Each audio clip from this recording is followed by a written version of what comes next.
The night shift always left me half awake, my mind running slower than the flickering hospital lights I worked under.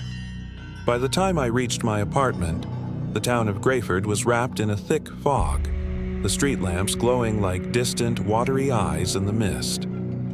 I pushed open my creaking front door, dropped my bag on the counter, and let out a long, tired sigh. The hallway bulb above me blinked twice before settling into a low, annoying hum. Again with the power, I muttered to myself, hanging up my coat. Everything seemed normal. The half-empty coffee mug from this morning, the muted hum of the refrigerator, the old antique mirror hanging beside the door. But as I passed it, something made me pause. I blinked, but my reflection didn't. It lagged, just for a second, its eyelids closing a fraction of a heartbeat after mine. I froze, staring into my own eyes. The reflection looked back, almost smiling. Shaking my head, I chalked it up to sheer exhaustion and went about my night, trying to forget the unease settling in my gut. A few hours later, as thunder rolled far out over the sea, my phone buzzed on the nightstand. It was a hospital alert. Power fluctuation at St. Mary's. Backup systems now active. I let out a short, tired laugh. Well, at least it's not just me. But then the light above my bed flickered. Once, then twice. When it steadied again, the entire room felt wrong. It was quieter, colder, as if the world had paused for a breath that I couldn't hear. I glanced at the window and my heart stopped. My reflection in the dark glass wasn't facing me anymore. It was looking toward the kitchen. I spun around so fast I nearly tripped. Nothing. The kitchen was empty, silent. When I looked back at the window, my reflection was facing me again, a faint, unsettling smile on its lips before it snapped back into place, perfectly mimicking my own terrified expression. "Get it together, Ev," I whispered, my voice trembling. The next night, I was back at St. Mary's, covering another late shift. The hospital was silent, the kind of absolute silence that only exists after midnight, when the building seems to be holding its breath. I was doing my rounds, walking past room 304, when I glanced at the patient monitor out of habit. And then I stopped dead in my tracks. The screen was showing a faint but steady heartbeat. My stomach turned to ice. 2 days ago. I rushed into the room, my own heart hammering against my ribs. I checked the cables, the machine itself. Everything was plugged in, working perfectly. Panicked, I ran back to the nurse's station where my coworker, Sarah, was half asleep over a crossword puzzle. She barely looked up. "That patient's been gone since Monday, Ev." "The monitor's live," I insisted, pointing back down the desolate hallway. Sarah frowned, a flicker of confusion crossing her face. And then it happened. The lights in the station blinked. Once. Twice. We both froze, listening. Somewhere down the hall, there was a faint metallic dragging sound, like something being pulled slowly across the linoleum floor. I cautiously peered around the corner. Nothing but empty hallways and the low hum of life support machines. But in the reflection of the glass medicine cabinet on the wall, I saw it. A shadow, dark and tall, crossing the hallway right behind me. I spun around. No one there. The hallway was empty. My reflection in the cabinet glass, though, lingered for a second too long before its movements caught up with mine. That was it. I needed proof. I wasn't going crazy. I went straight to the security office. "I need to see the camera feed for the third-floor hallway," I told the guard, trying to keep my voice steady, "from just a few minutes ago." He pulled it up, and we watched the grainy footage. It showed me walking past room 304. Then the screen went dark for 2 seconds, the exact moment the lights had flickered. When the image returned, my reflection in the glass door of the room moved first. It turned its head a split second before I did. My breath caught in my throat. It's not just in my head. As if on cue, the security feed flickered and froze on a single, horrifying frame. My reflection, staring out from the screen, smiling a wide, unnatural grin. A crackle from the intercom made me jump. It was Sarah's voice, tight with fear. Evelyn, the lights just blinked twice again. At that same moment, faint sirens began to wail in the distance. I ran to the nearest window and looked out. The entire town was plunged into a complete blackout. Every street, every house, dark. Except for my apartment building and this hospital. Our lights were still on, pulsing faintly, perfectly in sync with each other. A cold dread washed over me. I pulled out my phone, fumbling to turn on the flashlight. The beam wavered, then flickered twice, casting 2 overlapping dancing shadows on the wall in front of me. And then I saw it. In the dark glass of the window, my own reflection appeared behind me. But it was wrong. It was smiling, and it was upside down. I gasped, dropping my phone. It clattered to the floor, the flashlight rolling across the tiles, its beam now shining straight up at my face, illuminating my horror. In the darkness, the reflection moved closer, its inverted mouth whispering something I couldn't hear. Then, just as suddenly as it began, the light steadied. The power surged back on. The reflection was gone. Everything looked normal again. For a moment, I could breathe. It was over. But then, the hallway lights blinked. Once, twice, and a faint voice echoed from the mirror on the wall, soft, calm, and far too close. You looked too soon. Thank you so much for watching. If this story sent a shiver down your spine, don't forget to hit that like button and subscribe for more tales from the shadows. Stay safe, and whatever you do, don't look too closely at your reflection. The storm hadn't stopped since that night. I was sitting in the hospital's monitoring room, my eyes burning from the constant flicker of the screens. Outside, rain was slashing against the long window, each flash of lightning making me swear my own reflection blinked a split second before I did. I kept telling myself it was just exhaustion, a trick of the light. But then, the emergency lights overhead blinked. Twice. Exactly like they had in my apartment. The low hum of the hospital's electricity just died, and for a heart-stopping moment, there was only silence. Then, a whisper. It was so soft, it seemed to drift from the air vents themselves. It's not over. It sounded like a sigh lost in the machinery. I froze, my hands gripping the desk so hard my knuckles turned white. All the monitors went black. All except one. The one showing the front lobby camera. And there, standing just inside the glass doors, was a figure, soaked in rain, completely motionless with dripping hair obscuring its face. My heart was a drum against my ribs as I leaned closer to the screen. The lights blinked again, and just like that, the figure was gone. The lobby was empty, but a cold draft snaked across my skin, and I realized the temperature in the room had plummeted. I could see my own breath fogging in the dim glow of the single active monitor. And that's when I saw it, in the reflection on the dark screen in front of me. My own face, staring back, but it was smiling. A slow, cold smile that wasn't mine. I shoved my chair back so hard it slammed against the wall, the noise echoing in the dead silence. Then the intercom crackled. Static filled the air, followed by a low, distorted voice. It was barely a whisper, but it filled the entire room. You shouldn't have looked. My pulse was racing. I grabbed my flashlight, my only source of light now, and pushed myself out into the corridor.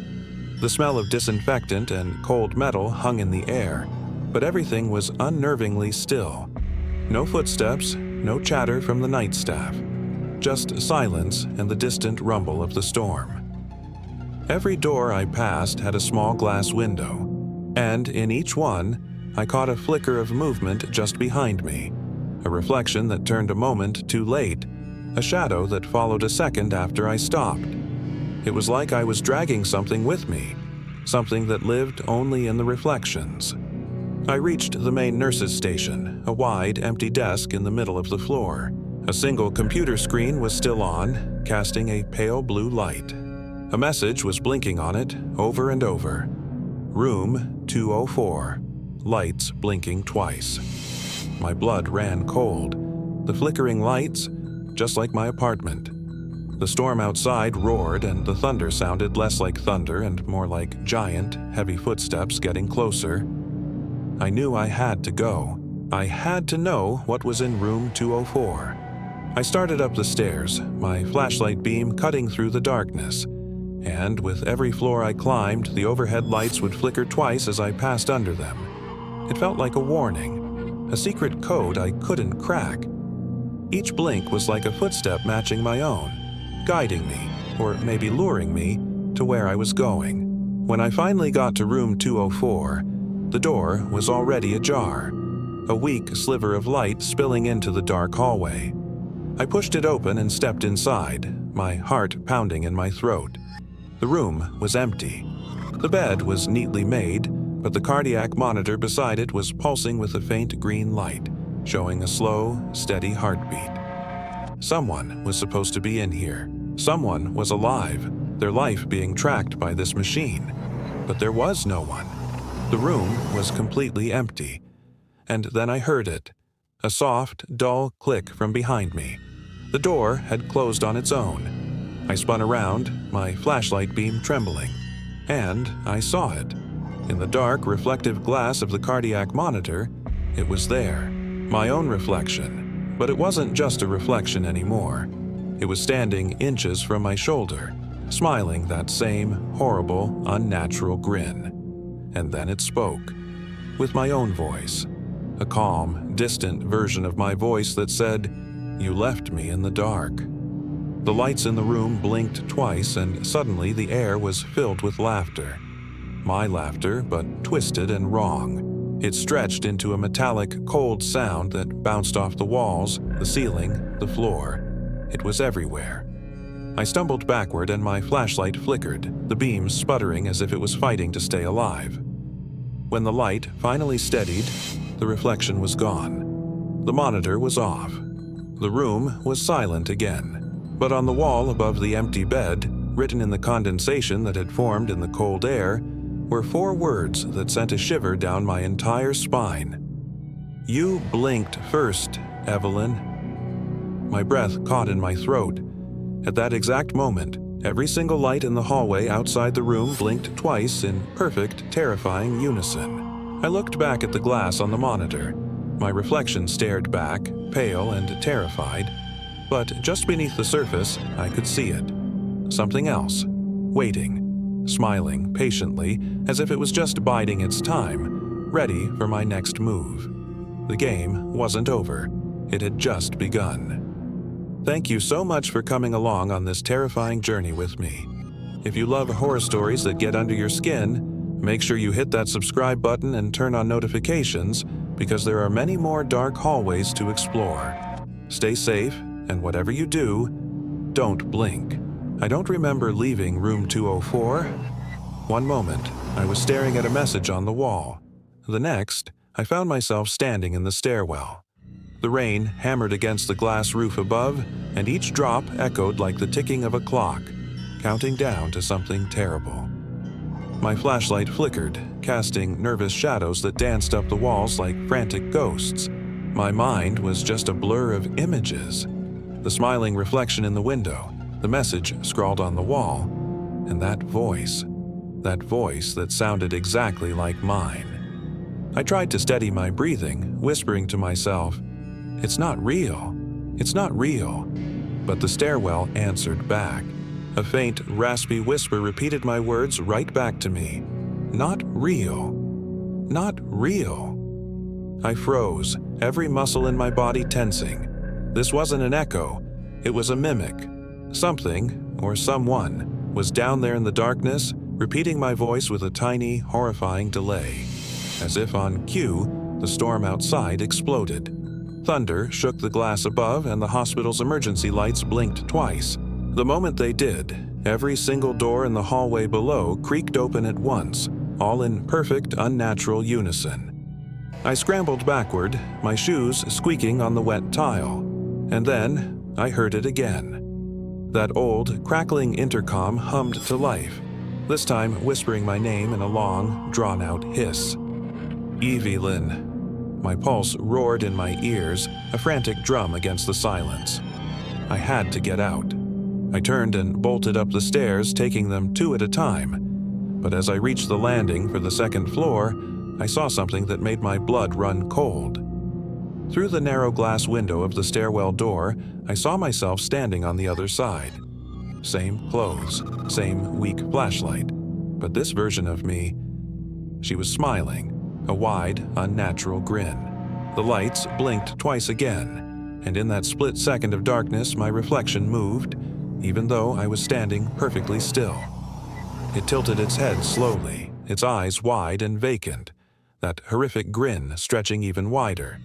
Then, with a single flicker of light, it was gone. I stumbled out into the hallway, my heart racing so fast I thought it would burst. My breath came in sharp, ragged gasps. Above me, the fluorescent lights buzzed like trapped, dying insects. Half the bulbs were dead, leaving the corridor striped with light and shadow. That's when I heard the music. It was a soft, faint lullaby, but it sounded warped and distant, like it was being played through broken speakers underwater. I couldn't help it. I had to know where it was coming from. I followed the sound down the hall toward the pediatric wing. Every window along the corridor reflected the storm raging outside, but in one pane of glass, I saw something else. Faces, dozens of them. Faint, transparent faces pressed against the glass from the inside, their eyes wide, staring out as if they were trapped just beneath the surface. Just then, lightning flashed, illuminating the entire hall, and in that brilliant, stark light, every single one of them blinked at once. I screamed and staggered back, slamming into a metal supply cart. The clash of metal echoed down the empty hall, and instantly the lullaby stopped. The silence that followed was suffocating, heavier than any sound. I whispered to the empty air, "Please, just stop." And for a terrifying moment, everything did. The storm, the buzzing lights, even the distant thunder, it all went completely still. Then a new sound started, a low, mechanical hum, like a massive engine waking up deep beneath the floor. The entire hospital vibrated as the emergency power kicked in. The lights blinked twice again, but this time they didn't return to their sterile white. The hallways were now bathed in a dull, sickly orange glow, like ancient candlelight. I turned back toward the main corridor and my shadow on the wall. It began to move on its own. It lifted a long, distorted arm and pointed. It was pointing down the hall toward the one place I didn't want to go, the isolation ward. I felt a strange pull, a compulsion I couldn't fight. I started walking, each footstep echoing louder than the last in the dead quiet. The air grew thick with the sharp, clean smell of ozone, like the air after a lightning strike. Behind me, I heard soft, shuffling footsteps, but every time I spun around, heart in my throat, there was no one there.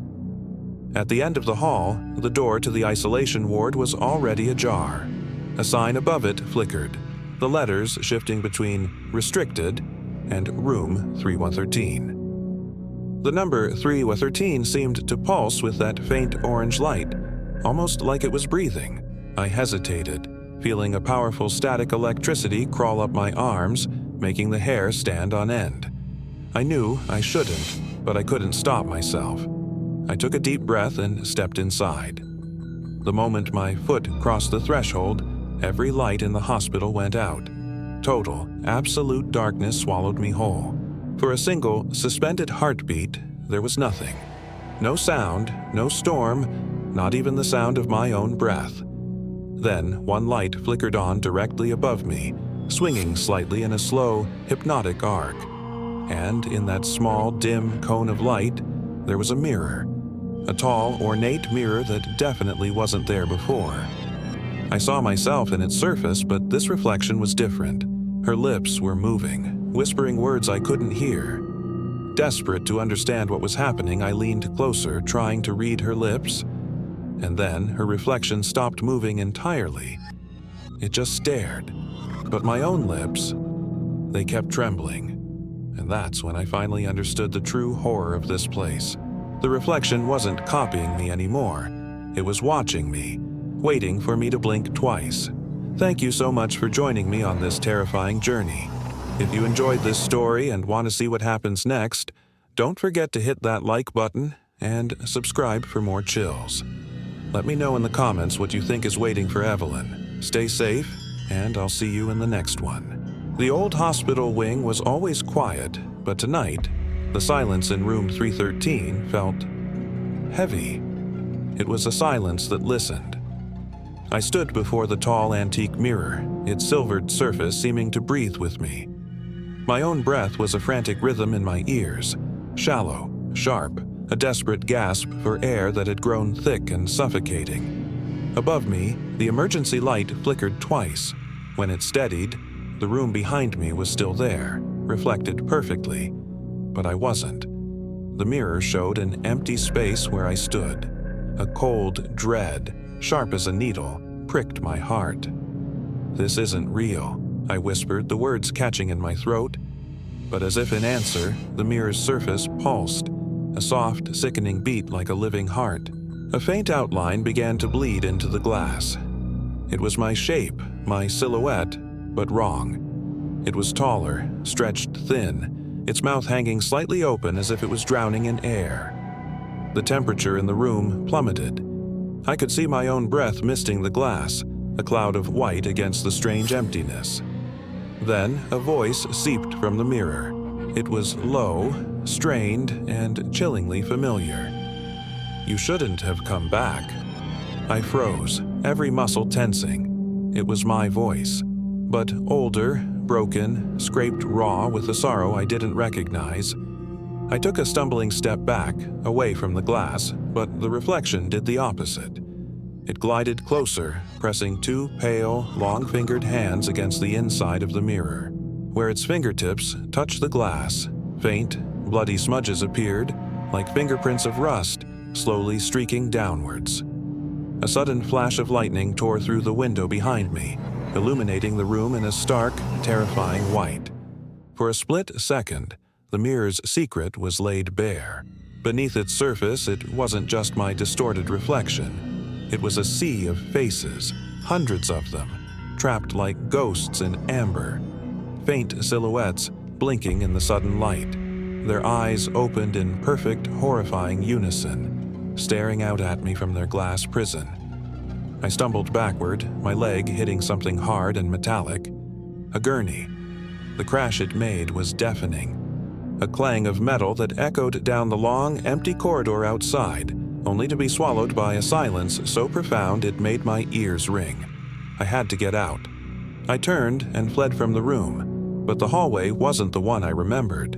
It stretched on, an impossible, endless tunnel. And the walls were lined with mirrors. On both sides, they reflected me from 1,000 different angles. Some showed me standing still, paralyzed. Others moved a fraction of a second too late, their movements lagging behind mine like a ghostly echo. And one reflection, directly ahead at the far end of the hall, was smiling. A small, knowing, terrible smile. I had to know if I was truly alone. "Is anyone there?" I called out, my voice trembling. The echoes came back, but they were wrong. They were delayed, overlapping, dozens of whispers repeating my question, all in my own voice. My hand shook as I clutched my flashlight, its beam cutting a weak path through the oppressive darkness. I had no choice but to walk forward, down this corridor of reflections. The power began to flicker again, that same ominous double blink. With each flicker, a reflection vanished. The one to my left, gone. The one behind me, gone. One by one, they were snuffed out until only a single reflection remained at the far end of the hall. It was the smiling one. My breath hitched in my chest. As I took a hesitant step, it began to walk toward me, its stride a perfect, mocking imitation of my own. I froze, my feet rooted to the floor, my entire body trembling uncontrollably. My flashlight flickered once, twice, and then died, plunging me into near-total darkness. The only sound was the low, rhythmic hum of the hospital's backup generator, a steady thrum like a giant metallic heartbeat. Then the lights blinked twice again. When they returned, the corridor was empty. The reflection was gone. For a moment, a wave of relief washed over me. I was alone, and then I wasn't. A whisper, colder than a grave, brushed against my ear. "You blinked." I spun around, my heart hammering against my ribs. There, standing just inches from my face, was my reflection. It wasn't in a mirror anymore. It was solid, real. Its eyes were dark, bottomless pits, and its mouth was twisted into a grin that was a grotesque mockery of my own. I scrambled backward, my back hitting the mirrored wall behind me, but the surface wasn't cold, hard glass. It felt warm, soft, yielding, like flesh. It was alive. My reflection, my doppelganger, leaned in close, its breath cold on my cheek. It whispered the final, terrible truth. One of us has to stay. A scream tore from my throat, but the sound was immediately swallowed by a roar of static as the lights blinked twice, one final time. When they steadied, the hallway was silent and empty. The door to room 313 stood wide open, a dark mouth leading into blackness. Inside, there was no sign of me, no sign of a struggle. There was only the mirror, its surface now calm and placid, reflecting the dark, vacant corridor outside. But if you look closely, in the faint, silvery depths of the glass, a shape moves. A woman's silhouette, standing perfectly still, a quiet, patient smile on her face, just waiting for the next light to blink. Thank you so much for joining me on this terrifying journey. If you enjoyed this story and want to explore more dark corners of the unknown, make sure to hit that like button and subscribe to the channel. Let me know in the comments what you thought of Evelyn's fate. Until next time, stay safe and maybe don't look in any old mirrors.